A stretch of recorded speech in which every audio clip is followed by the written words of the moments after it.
WNST, ST. Unleash Chalice somewhere into the night, either in Las Vegas or in Washington over the next 2 weeks. This guy will be chronicling all things hockey as he's been doing for a number of years. First as the Puck Daddy, now at ESPN as a senior NHL writer. Yes, they still cover hockey at ESPN. We welcome Greg Wyshynski back onto the program. You can find him out on Twitter at Wyshynski, as well as at the Puck Soup podcast. Dude, the love of hockey has reached the DMV as Baltimore and Washington, Northern Virginia, everybody around here glued in on all of this. It's a nice little growth time for hockey in our area, Greg. For sure. I mean, and it's sort of the culmination of, over like a dozen years of it. It's a market that obviously was ready to explode if the Capitals ever had a chance like they have now to finally bring home a cup. And the way that everybody's been partying and acting and getting out there, I think, is what was all anticipated. Well, I wrote a book on the Ravens 5 years ago when they won, and it gave me a real chance to say, all right, well, how does the book begin, and what are the chapters, and what are the storylines, and what is the ending? Boy, there's no ending quite like the Las Vegas Golden Knights and Fleury at the end of this, the guy they could never solve, and McVie, the guy that put both of these teams together on the other side. The hockey gods, as Trotsy pointed out when you and I were sitting there after Game 7 the other night, the hockey gods have sort of served this one up for writers like you to chronicle, haven't they?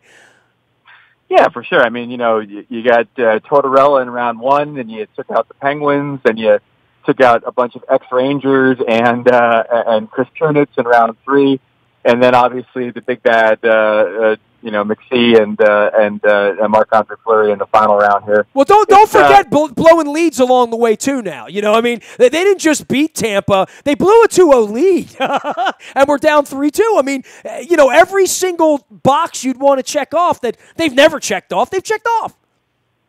Yeah, and I mean, it goes from the people they faced to just how they've been able to do it. And you're right. I mean, like the idea that the Capitals would watch their coach outcoach Mike Sullivan and John Cooper, the fact that they would be the team that you look to for the outstanding goalie performances, that how the guy winning a series on his own, the fact that they're the team with the mental fortitude and the drive to close out a series while their teams rely on the fact that they have other opportunities. It's the opposite of many things that we've seen through the years as far as what the Caps do in the postseason, and it's probably no coincidence that's why they are where they are. Well, you mentioned Hopi and the initial start with Grubauer and how, the hockey voices were calling for the Hedberg Trotz about 4 or 5 weeks ago when that went wrong in the beginning.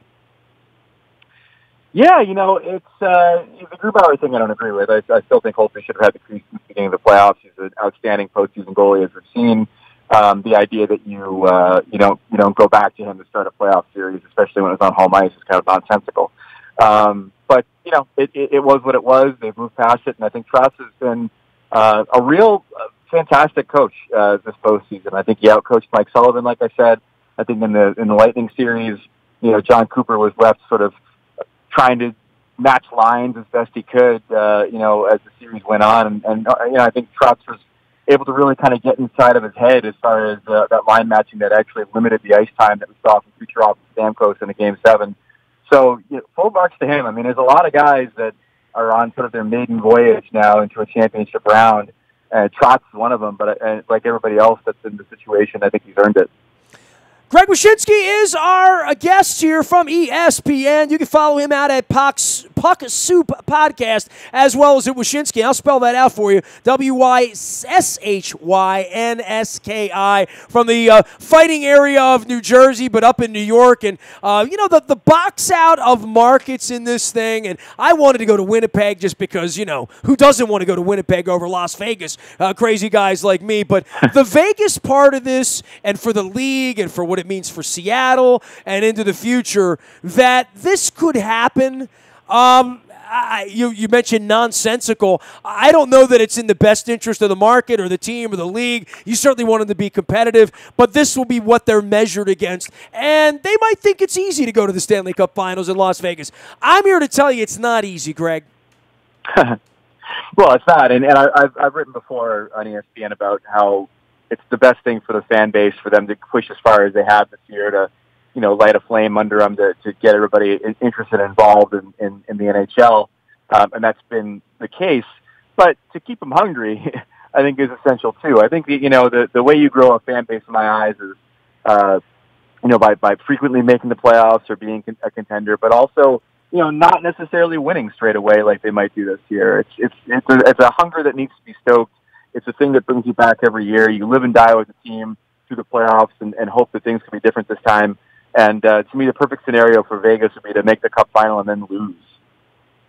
In the case of McVie and how he definitely put this thing together and all the maneuverings and the backstories and getting picks along with Fleury and all the other things that happened, is there going to be a different set of rules moving forward, or do you think the league is deliciously in love with how this played out? No, I think there's going to be the same rules, if only because the idea that a guy in Seattle is going to pay an extra $150 million to the team and not get the same setup as the Vegas guy is something that I can't really wrap my brain around. So I would imagine it's going to be the same rules. Look, the bottom line is that the baseline for Seattle is going to be a playoff seed. It's hard to imagine that if they get the same collection of players and opportunities to draft guys that Vegas got, that expecting a playoff seed is that outlandish.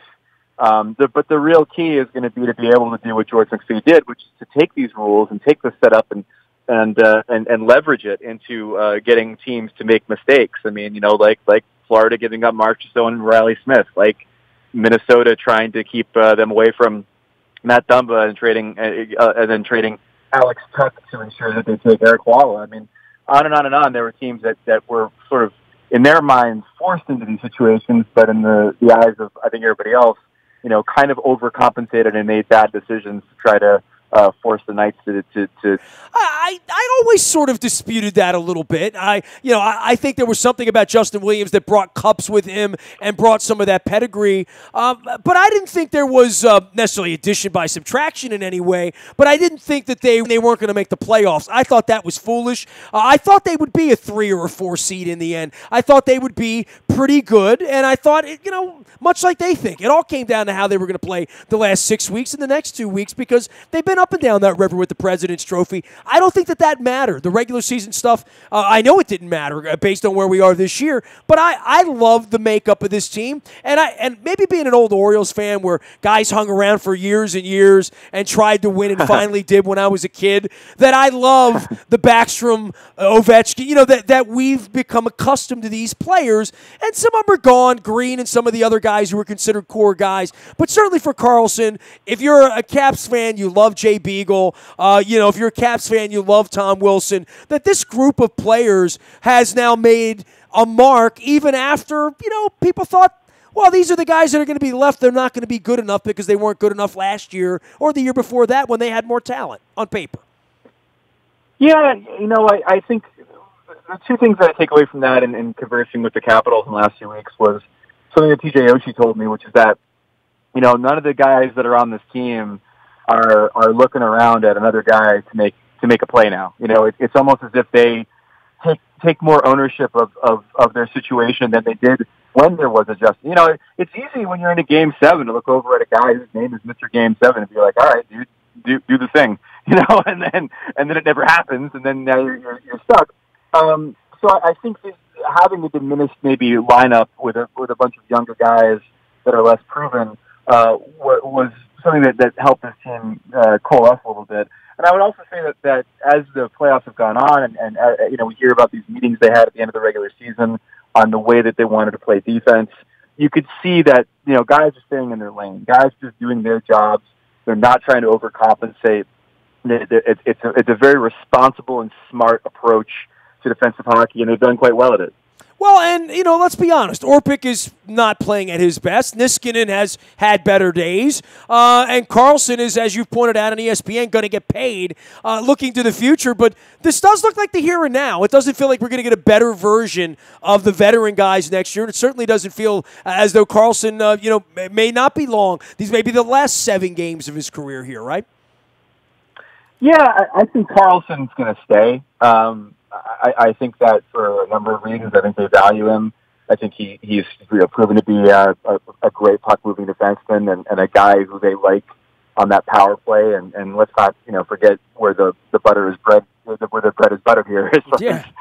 Guys that can contribute on the power play and know how to make it work with Ovechkin on there. So those things, plus I'm sure, from what I understand, he's got a desire to stick around, for his family and the comfortability that they have here in the market. So I think they'll make it work. He's going to get a lot of money thrown at him elsewhere. If the only thing I can think of is if the Capitals try to come in with some low ball that he simply can't accept while looking around at the league and seeing what the other offers are out there.